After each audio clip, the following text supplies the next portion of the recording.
Hi, welcome to the first Young Water Professional podcast. We are live streaming from the World Water Congress and Exhibition 2002 from Copenhagen. My name is Inês Breda. I am a young water professional from Denmark, sitting in the steering committee as a secretary. Today I have to present to you a key talk where we will talk with other young water professionals for 45 minutes to learn what they have been doing, how the Congress is going, and what they are looking forward to during this next couple of days. I hope you stay tuned for this 45-minute episode. So welcome everyone. So hey, this is the first, it's the first episode, and let's see how this goes because it's the first time that we do this. But so to get everyone presented here and give you a chance, we have Katharina. And yes, you're from DHI. And Katharina, she will be reporting about the exhibition area. So she will be here actually every day for the next 4 days to tell us what is going on in the exhibition area. Because DHI is sponsoring the podcast as well. And so we wanted to allow them to also have a personal reporter here to show their side of the story. We then have Jacob Amengor. And Jacob, you're the chair of Young Water Professionals Steering Committee. Newly elected. Yes. Congratulations. Thank you. Very nice to see you again. Yeah. It's been ages. Really? No. No, we've been together for the past 2 days, but it's been a while since the last time we talked. Yes, that's true. Good. We have Niti. Niti. For us, we never met physically. This is the first time meeting in person. Right. COVID. Right. Oh, sorry. Yes, please use the microphone. Sorry. Yeah. I guess we're meeting for the first time after a lot of online meetings. Yes. So this definitely feels amazing. And right now, so you're originally from India, but you moved to the US. Yes, I've just taken the new role of a postdoc in University of Virginia, but I'm very much connected to the YWP communities of the India. And yeah, looking forward to the Congress as well as this conversation. Yes, perfect. And then Akanksha. Then we have you. Can you please tell us a little bit about you? Because you're the one that I don't know anything about. Right. So I think I'm relatively new to this, cohort. And so I'm Akanksha from India. And I have a startup which is based out of Bombay. And what we do is we work on nature-based solutions for wastewater recovery and recycle. Right. So our startup is 2 years old now, and I am very recently a member of the Young Water Professionals community as well. And I'm really looking forward to, interacting with everybody and knowing more about everyone. Yes. Yeah. Perfect. Great. I have here actually the program. Let me just take it out. I have the program here. So we started yesterday. We had the opening ceremony. Not all of us could be here. We should talk about that as well. But Jacob, you were here during the opening ceremony. We had the awards giving also. You were part of the jury for selecting who were the winners. Yeah. So what did you thought about all the applications that we had for the awards? How was it? Was it a tough decision? For me, it was. Yeah. Because all the applicants had outstanding achievements, things that I didn't believe that people under the age of 35 would do. Wow. So There for are the young people who had had patents wow. about solutions. There are people that had built a whole research group from the scratch on their own. And these are people who are under 35. And sometimes even women with children. So well, for me, I think I rated everybody almost equally. Wow. For me, yeah. Okay, we actually are going to interview today the winner from the Young Water Professionals. So stay tuned if you want to hear more. It will be in around an hour or so. I cannot wait to talk with her. I didn't have a chance so far, so it will be really interesting. Katharina, what is going on? Since yesterday, we had the opening of the exhibition area. So what happened? Yeah, exactly. I mean, I didn't at first. We were a little bit late for the opening ceremony due to other setup and everything. So it was a little bit hectic, I think, on the whole, of course, the whole beginning. And yesterday during the opening ceremony, you could feel all these people being there, and of course, everyone was referring to the Water for Smart Livable Cities, since this is the topic for this year's IWA. And yeah, I think they did a really great job in like having also this. There was a drummer boys group, which was nice. Cool. It was. Yeah, Did you see it? yeah. You did also to that. Oh, And I don't know whether it was symbolic. You saw them coming in with the waste bins and making sounds out of it. Yeah, I mean, there's this group. There was this other group that did this a few years ago. In general, they also used like all parts of like stuff that you can like, drum with. Yes. And they did this now as well, and I think that's really great. And I liked how they used the Copenhagen waste bins. And used this as like their base to do the drumming. Such an energy. Great, And yeah. back in Tokyo, it was also with drums. So Kala actually Yeah, mentioned yeah, that. It was scary. But then now when they came with the fire and everything, it was really interesting. It's called Copenhagen Drummers. Yeah, Yeah. Yes, right. Yeah, really, really cool group. Yeah, but tell me. And then afterwards, there was like the opening of the exhibition area. Yeah. So since we have also a booth at the exhibition area, we also didn't get to the very end of the opening ceremony and went back to the booth, setting everything up. And then I was really amazed that so many people were already joining the booth and like going around in the exhibition area. There was like just nice talks, very informal. Everyone had like a glass of wine or beer or drink or whatever, just talking about what's going on and different fields of area and so on. So I really like that. I feel like there's coffee and water everywhere. Yeah. And that place was so comfortable. Yeah. And I remember they had to sack us that, guys, the exhibition is over, go home. Yeah, right in the end. That's true. Like even, they turn off the lights. Oh, we need to go. Yes. And then I forget my phone. It was I went back for it at 11 in the night. It was really funny. So basically, I had my phone, and I've been with so many things. I really didn't know what it was, right? And I'm like, how will I do? Losing my phone the day before this whole thing starts. What should I do? And so Emily, she was helping me out to write a speech, and she was like, oh, just go on Google, find my phone, and make it ring. And then I made it ring for like almost an hour. And then when maybe it's in the exhibition area, we went all the way. We had to go out of the building and go back in. And the guard had it. And I was like, thank you. And he's like, no, thank you. It's been ringing for an hour. Oh, God. Yeah, it was the same because when the exhibition area closed, I just wanted to quickly come by here to this room, see if everything is like okay for today. Yeah. And then I wanted to enter 3D entrance 3, and the guard was like, what are you doing? Like, you really want to come in here? And I was, I need to go in. And there's the hotel also, but they were glad that it was over, I guess. Yeah, but it was really fun. But so nice. Yesterday, everyone just got together in the IWA booth, and it was so nice. I want you to talk a little bit about the Next Generation Water Action. I kind of feel like all you three know what it is.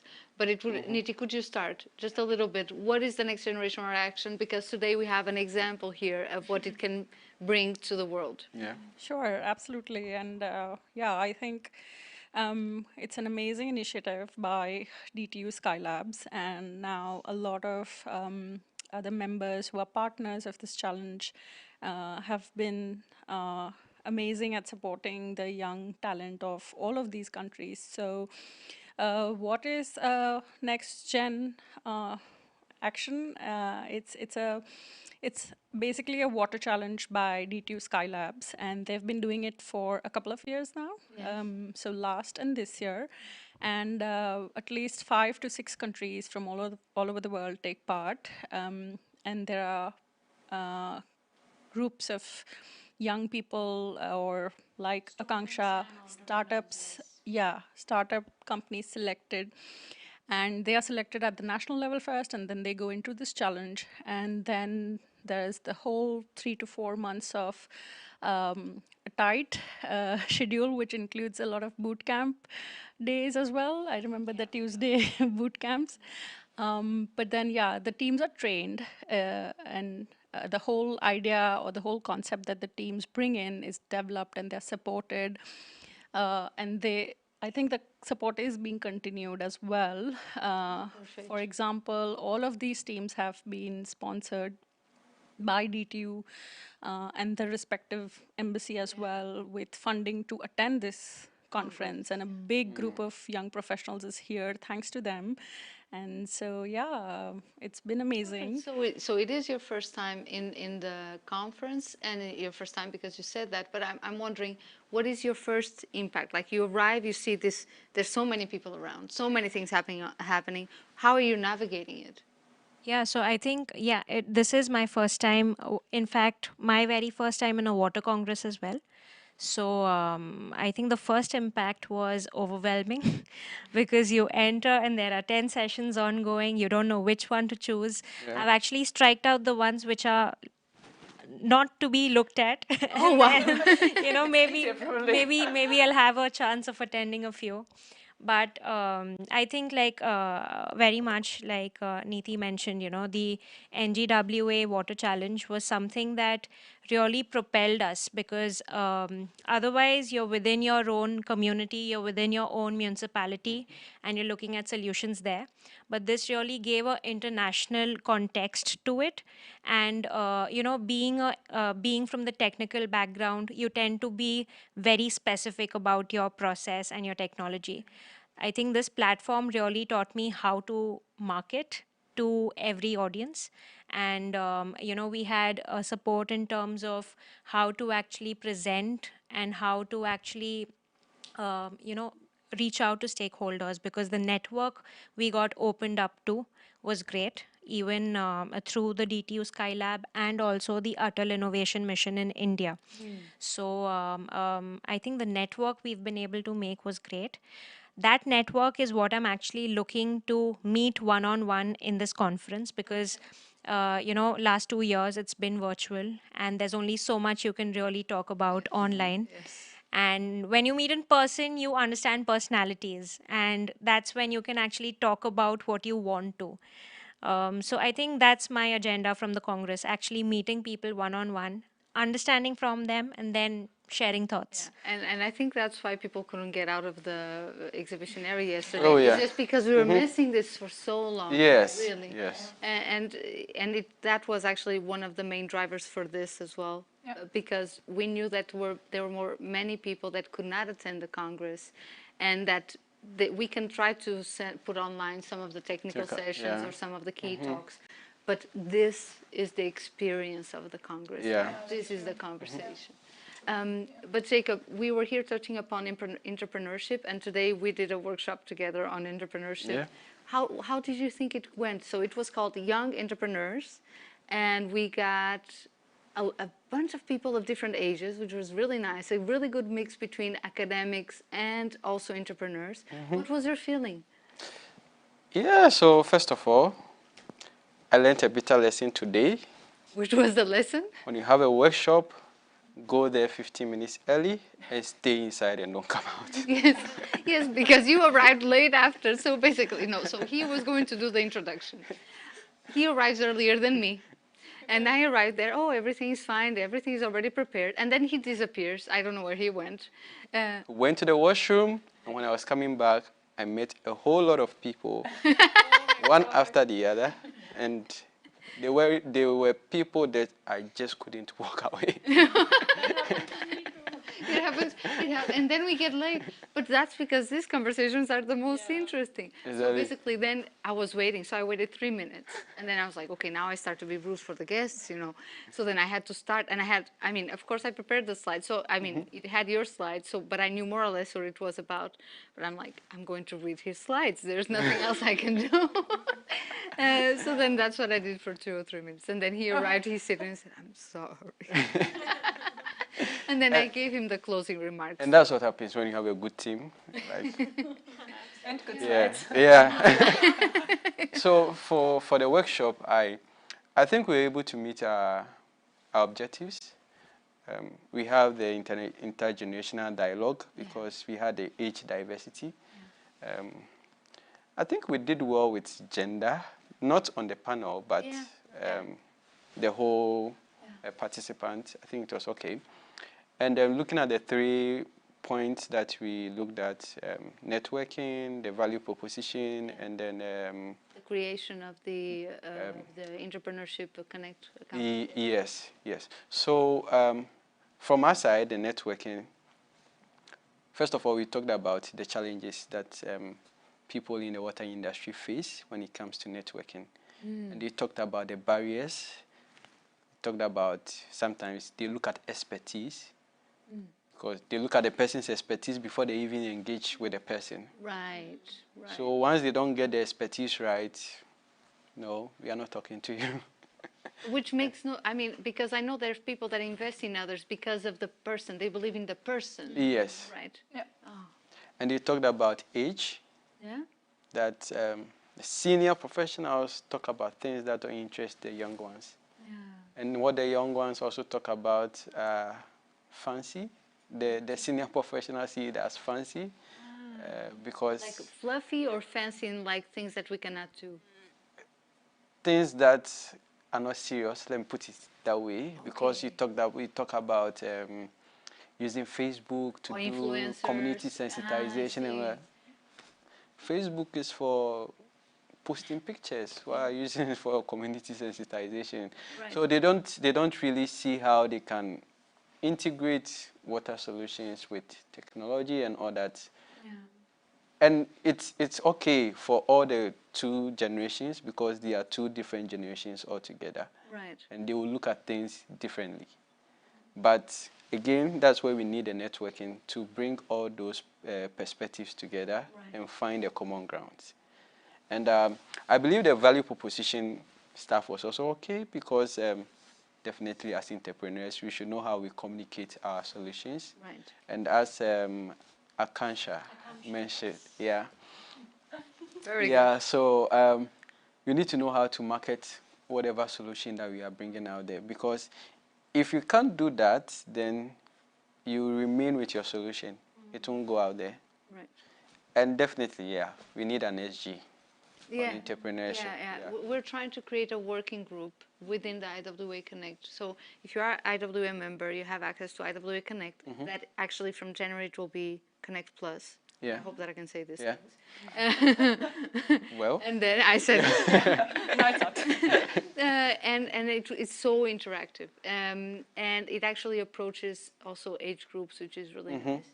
And we were thinking about proposing one on entrepreneurs, and so the workshop that I had, or the working group that I had, was about how to create that, what is needed. So one thing is like maybe videos with like skill sets that need to be, that you need to learn. One talked about local legislation for entrepreneurship, because it can be different from country. It is different from country to country, right? Nordic European countries are very fast with all of this process of creating companies, but it's another reality on the southern globe. So we talked about that, and then the other thing was the creation of local mentors with entrepreneurship skills.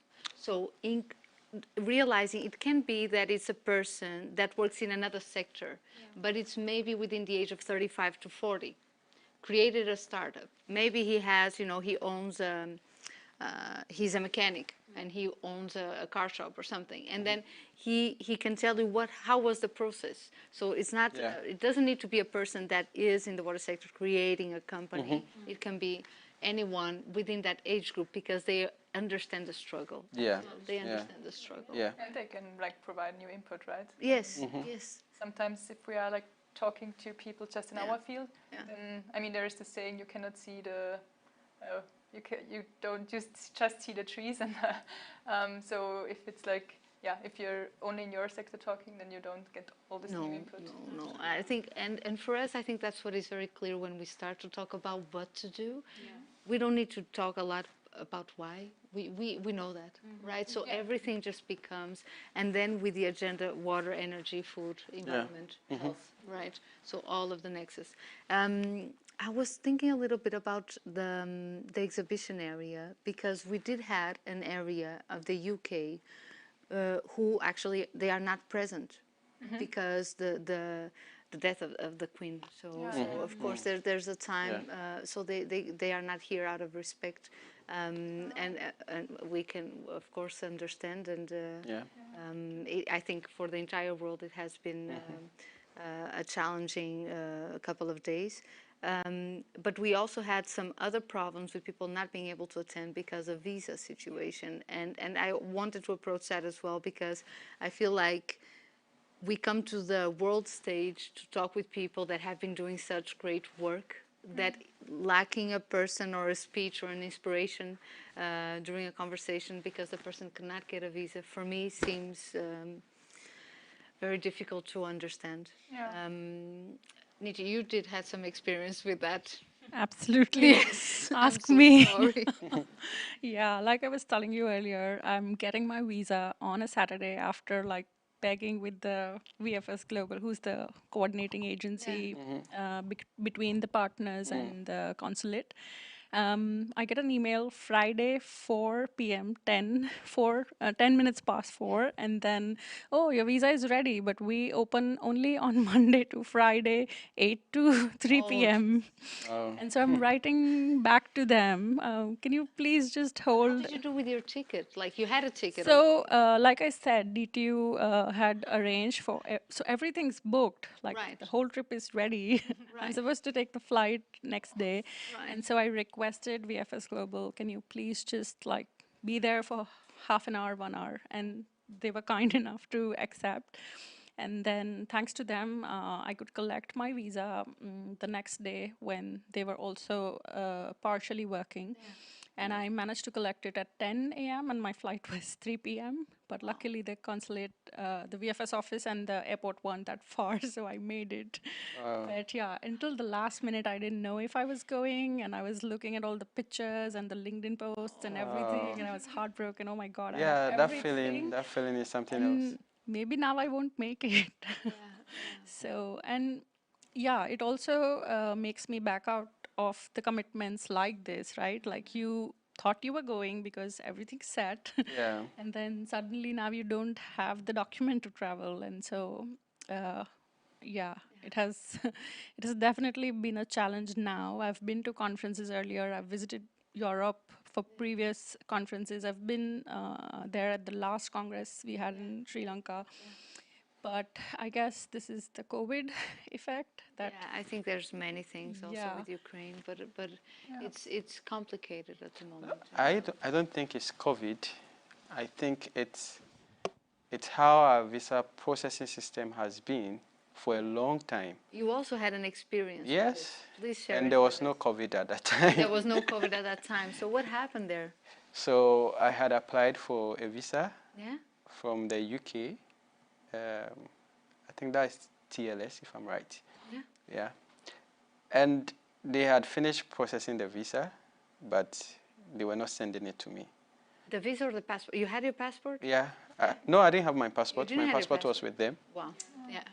Wow. Now they told me, okay, we are done processing the visa, but the passport is not ready. I said, okay, but I'm traveling, so keep your visa and give me my passport. Right. Right. I said, no, we are done processing the visa, so we are not giving you your passport.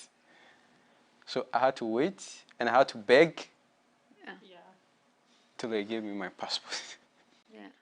So it's about the processes. I think the world is changing. What it used to be 10 years ago is not like that anymore. So the visa processing should also change. Because the population is becoming huge. The world is becoming a global place. People would have to move around. So that kind of restriction, and it needs to be looked at so that these kind of inconvenience, because when you do that, you prevent people from getting the opportunity that they get. Yes. When I made it to Canada, I had a supervisor who gave me a scholarship to study a master's. So So you did your part. So if I didn't go Right. because of visa, Right. I wouldn't have studied a master's and I wouldn't have gotten a scholarship. Wow. So you don't only prevent the person from attending, but you take something valuable from the person when you do that. So that kind of system needs to be looked at. I know, yes, there are people who would want to travel for weird reasons, but they should refine the system so that it doesn't affect people who genuinely want to do something good. Yeah. And to reflect this somehow, what's like the purpose of your travels and Yes, and everything. yes. Yeah. I was just going to mention that because a lot of times we don't know what category this type of traveling fits into. So currently it's a short-term business visa, but then sometimes it's just like a tourist visa.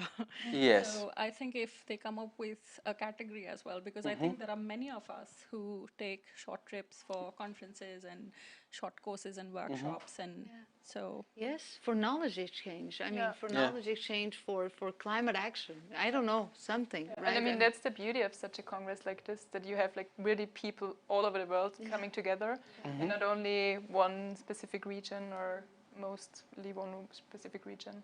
Yeah. So. Yes. Yeah, it has been quite challenging. I'm still learning all about this because it's not my reality, right? Yeah, So as a European, you it's just Yeah. take it's it as not my granted. reality. Yeah.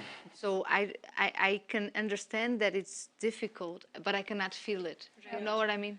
and if you look at the broader picture, it would not be wrong to say that it discriminates in a way between the developing and the developed world. It takes away the opportunity from the developing countries and their people. Yeah. Definitely. And do you think that is one of the arguments to support congresses to be held in developing countries instead, or you think that there's a stress with also doing them there? Yeah, but I think the way most congresses move around is also to, facilitate a lot of local participation. And so, for example, a lot of conferences have happened in Asia and Africa, but it's also fair that we go to diverse geographies to these events Yeah. that are annual and at such a large scale. So certainly having regional events is important, but gathering at a global scale should not be restricted, but rather people should be allowed to move around and interact and visit these places. I mean, just by looking at the street lights in Denmark, I'm so inspired of the design thinking principles that Denmark leads in. So I would not get that on a Zoom meeting. Yeah. Or, Yeah. Yeah. That's so true. I think every country, every geography offers so much, and I think, we just need some freedom to travel around. Yeah. And I There guess needs to be a change. There needs to be a And change it in helps that. in understanding the country as well, even though we are like mostly at the Congress, of course, mostly having meetings here and everything, but still you do see something from the country and you Yes. like understand what's happening and so on. So it would make sense to also like You know what will really make you experience the culture here?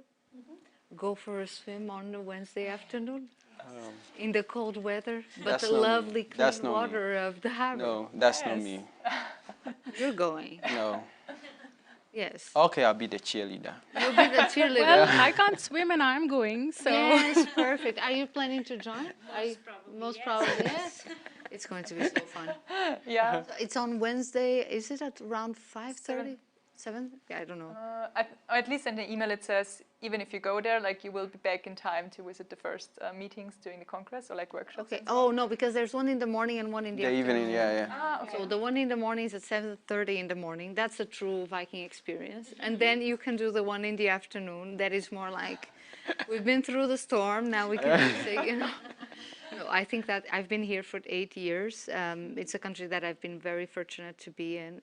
But I'm still not going at 7:30. I mean, I would go if we do it as a team. I actually proposed it as a challenge because we're having a plenary session on the morning on Wednesday, and I said, "Oh, we should all go." And now I'm like, maybe not. I was on the table with the mayor during the president's dinner, and I mentioned that the young water professionals will be going swimming, and she asked me, "Do you know the temperature of the water?" So I don't know. Is that something I should be worried about? No, the temperature is so lovely. It's really nice. But it's like so actually, Katharina, there's no one that can actually explain us the whole thing, because for me it was we jump in the water 20 seconds, 1 minute, and then we come out, and then it's done. In Portugal, like if you go to the water, you go to the water. You spend time in the water. Yeah. No, it's about the cool effect. No, here it's like it's like a task, like a challenge. No, I don't go for the water for a challenge. But it's supposed to be like super healthy. If you go It's to cold everything. water, It's so like running I was everything. just reminded of the cryotherapy that's becoming very popular, and there are these cabins that are temperature controlled, and they're like freezing temperatures. You get inside a cubicle, And it's kind of a therapy when people. No, I've done one. I don't know how I ended up accepting this, but I am around people that challenge me every day. And so one of them proposed to go to, it's killing effect. So basically you go to a sauna, and then from the sauna you go to the freezing water and then return. So I'm in the sauna, I'm not enjoying, because I'm like, I'm just increasing the body difference, right, the temperature. So I'm like, no, I'm not calm. Like everyone's just relaxing. I'm like, what? I want to get out as fast as possible. But after, when you return, yes, that's good. Some people went for a second time, and I was like, no, no. No, but it's a nice challenge to know that you can do it. To know that you can do it. And I like that, like the idea of going swimming there is obviously to raise awareness that it is possible to swim in the water, because the water quality is that good. So that was also mentioned yesterday during the opening ceremony. Yeah, I remember the harbor waters are so clean that you can actually swim there, and I was really surprised. Yeah, and I think that's like one of the positive things that we can take from also the opening ceremony, or in general from Denmark, being this green city and really paying attention to like water improvement and everything, water quality improvement. Oh my God, there are so many things we're taking away. Today morning we were waiting for a bus to get here, and one of us said, oh, we could cycle to the venue. And then I was like, not in the formals. And then we see a bunch of people in their formal wear, just cycle away, smiling. Yes, yes. And I was like, oh my God, this is amazing. And makeup on, and then they arrive with the perfect makeup still. Absolutely. Have you seen it? So I did the whole. You need the mic, yes. I did the whole cycling experience to the deer park. Experience, notice. Because I'll tell you why I call it an experience. So I do cycle back in India as well. And it's a daily thing. But it's not a daily thing. It's just a hobby, because there are no cycling lanes. Right. Okay. So I cannot cycle in peace. I have to be looking at the cars. Out here, it was an experience because I love cycling and I really didn't have to look at the road. So, just the experience of having that, and then obviously having the coast along the way, it was beautiful. And I think I agree. I'm pretty sure people arrive with their makeup on because you don't sweat. So, come to Mumbai and you'll see how much you can sweat. Okay, it's September, to be fair enough. But I'm coming to India. I told you this, so we'll talk about what I can do. But let's see which experiences I can have. Like you're having the cycle, and let's see what I can do in India. That would be really nice. I think the food is going to be an experience. I'm excited for that one. It doesn't involve me going to cold water. But all this just shows that if you make you set certain objectives and you are committed to it, it can happen. Yeah. Because is it Professor Box, the keynote speaker? Yes, the keynote, Yes. So he talked about the fact that after the flooding in 2011, they make a conscious effort to redesign the urban here, making sure that they have structures that takes care of excess water that comes out of rainfall and all that. And you can see that is what has created this beautiful experience. So the other people that are saying that the situation is so bad that they don't think that it can change, it's just about setting the objective, committing to it, and putting the structures in place. You get there. And I think he mentioned that it took like 10 years for them to be able to swim in the harbor and all that. So it's not a one-day change, but make that commitment and then stick by it. So you were meaning the one in Denmark, because I think you were meaning the one in New York. But it's true.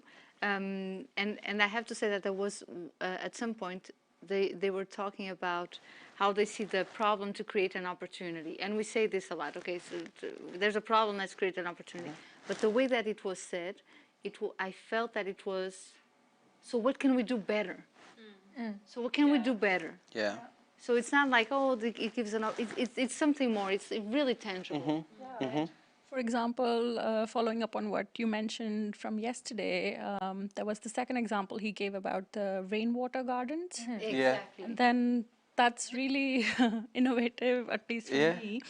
And then today morning we heard from the keynote, Dr. Agarwal from New York, the commissioner. He mentioned how procurement is a problem that people overlook, but that's something that would really impact overall water as well as climate management. And I think, in the coming years, we're also going to have new challenge. And then in that regard, the lessons that we're taking from here, for example, the new designs that Denmark has in place, that set an example for a lot of people to take away, and that's the amazing point of the conference. There's so much transfer of ideas and knowledge that you don't have to go and figure everything out. If someone has done it, you could collaborate. Absolutely. And so that makes us a group of people who's more efficient in dealing with challenges that are probably not even existing today. Yes. And as you said, like I liked how they made you feel somehow about the problems, because I think what they really also tried to do, or like this was communicated as well, that it's with the solution of the problems, like it's not something that, like there is not only one solution, and also there is like a way to make it more attractive for all the people, because they do not make it about just the water quality, but they connect it with, you can then actually go swimming there, or the rain gardens, you can then actually like your kids could play there, and you have like this green area, and temperature will cool down and everything. So I like how it's also then more accessible for a bigger scale, because even though we as young water professionals, we understand somehow what's going on, but of course many people like see the water quality is bad, but what will they gain out from it with an improved water quality in worst case? So that's great, I think. Yeah. And I think with time the sector will become less risk averse, because right now it feels like we are very afraid of change. Everything needs to be very long term. We just think about, the elephant technology rather than what we can adapt and implement now. So I feel like there's some steps that will be taken, and things will improve. I told this today at the workshop, but I realized that I'm soon not a young water professional. Me too. Well, how old are you, Niti? I will be 35 by the end of this year, so It's like me. When is your birthday? it's 22nd November. 22nd November. Mine is 31st December. Okay. So we're very, There's a big party following you. Everyone is very well dressed, and there's fireworks. I don't need to prepare anything. No, it's not that early. You still have 1 year. Yeah, I have 1 year, exactly. Yeah. But it feels... That means you do a lot of the work. I always say this after COVID, that COVID has taken away 2 years, so we should all minus 2 years from our age. This is unfair. To be honest, I felt like that because you were part of the steering committee, and I feel like there was so much more that we could have done. Yeah. Absolutely. Yeah, but we'll still count on you. And I thought immediately about you when we were doing the podcast as well, because it was a great opportunity to... Absolutely. I'm just meeting everyone in person, and this is so much better than just doing Zoom meetings. I mean, we did some good work, but I think we could have done so much more if we had the option to go on as status quo like before. But I was now wondering, which session were you in the morning? I was with the Next Gen DTU, and we did a very fun group task. Mary, 2030. I would like you to. Yeah, please. So this was basically what would the news look like in 2030. And, this was revolving around SDG number 6 and the subparts. And we were basically in mini groups, and we were brainstorming about, which aspect of water would actually gain importance. So aspects like people discharging incorrectly should be cause some pain, and things of that sort. Like I was just thinking, while you're talking about how there are so many things ongoing in terms of water, say in Copenhagen. What excites me here is that you can monetize on water. In India, you cannot, because it's so much more of a political issue, and it's kind of like your vote bank in India. So they subsidize the water rates, which means I'm not paying a water bill. I'm not paying a bill. I won't care about water.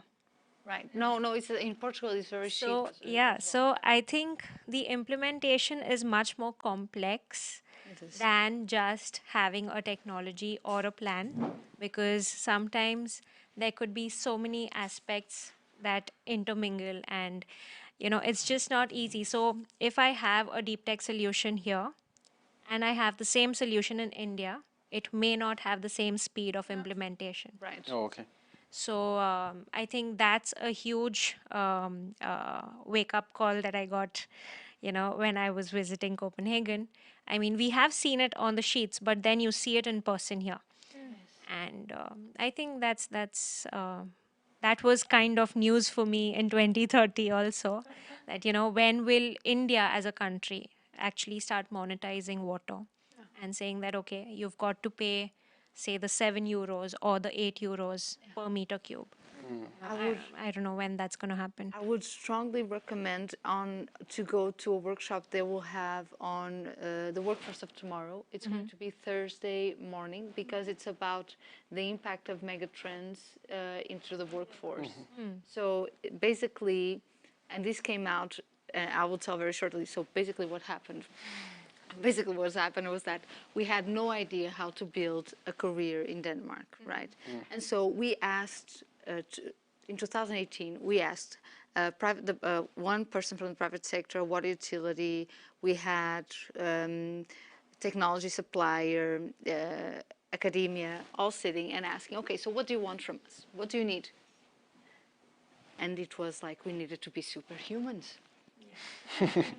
Because we needed to be very strong technical skills, but not too academic. Very good at communicating, but also nerds. And then and I'm not saying that it's not possible. I think it's possible to have a good balance. But it was really frustrating, because like, how can we do this if you don't know what you want? And so then what we did was, okay, let's look at what are the mega trends playing a role in the world for 2050. And from there, let's draw what type of leader needs to exist in the sector. Interesting. So try to go to that workshop. It's going to be, I think it's Thursday. No, actually it's Wednesday morning. Wednesday morning, the first session. And it was a collaboration between Young World Professionals Denmark and Young World Professionals South Africa. And we are actually traveling there to South Africa in the end of the month to do the workshop there. The embassy is financing that. So it's really giving back, because I feel like it cannot be only demanding the Global South to visit us, but also us, and on behalf of what we talked about, experience really the reality, because if we come up with solutions and we don't even understand the obstacles, like you were mentioning, like monetization of water, for example, one thing is to see in figures, another thing is to experience it, then we will never be able to do this translation of knowledge in a complete circular manner, right? I think we are about to end, so I really want to thank each one of you for the conversation here today. We still have 2 minutes. Thank you, Morten. So for those over there listening to us, we do have a very special technical support here. Morten, he has been setting up all the stage. It has been really incredible. We do have 2 minutes, so I want to say, where are you going after? You're going to the high-level summit. Yeah, so the high-level summit is on the SDGs. Yeah. In the morning, they spoke about financing. Yes. Yeah, and in the afternoon, they are going to talk about urban water. Yeah. In the evening, which is the last session, they will talk about partnerships. And that's when I think it's amazing to put together such a summit to talk about these things in the SDGs, because these 3 things really matter if we are going to meet the SDGs in time. I'll be there to see you after all the recording today. Thank you. I'll be there. Thank you. Niti, what is your plan? I'm just going to have a look at the exhibition. I haven't had a chance, and it looks amazing. Katharina will be the perfect one to take around. Come to our... Where are the goodies? Absolutely. Where are the goodies? Yeah. Where are the goodies? We actually don't really have goodies, because we want to raise awareness to its sustainability. Jacob. And so sorry, you do not get like cheap plastic crap. Answer. No, just kidding. But like, sometimes you go home from this exhibition and then you recognize, oh, that's so much stuff, and you don't really need it. So No. Yeah. And what about you? Where are you going? So I'm headed to the nature-based solutions, And in the evening, I'm headed for the Young Water Professionals dinner. You're also going. So I hope Yes, I'll be seeing perfect. everybody there. Yes. Yeah. Yes, we'll have so many volunteers. I mean, the program is so incredible. And what are you going to do? Yes. So I have a key talk after with one of the award winners, and then I have another key talk with a Young Water Professional Award winner. So that one will also be amazing. And then I'll go to watch you, and then at the high level summit, and then I'm going to the Young Water Professionals dinner. So that's the plan for me today.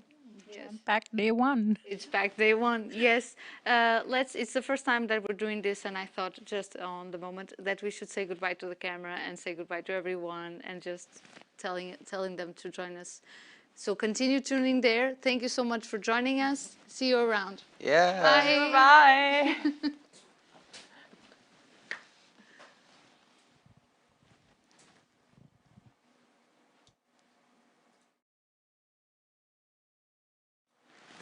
I don't know if we're still